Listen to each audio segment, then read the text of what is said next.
চন্দন চক্রবর্তীর কবিতা রবি দাদু। ছবির মাঝে হাসছো তুমি কে গো?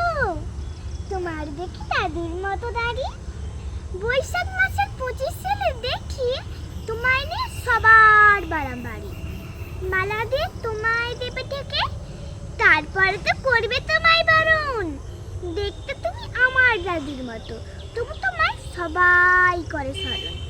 ছোট বড় সবাই তোমায় মানে, সবাই ঘরে দেখি তোমার ছবি। তুমি নাকি ঠাকুর রবীন্দ্রনাথ, আবার বলে তুমি বিশ্বকবি। ছড়া গল্প শুনেছি যার মুখে, দাদু এখন থাকে তারার দেশে। মা বলেছে সবই তোমার লেখা, শুনেই তোমায় বলছি ভালোবেসে। ঠাকুর তোমায় ভাবতে পারবো না তো, ডাকবো তোমায় শুধু দাদু বলে। সারা বছর থাকবে আমার সাথে।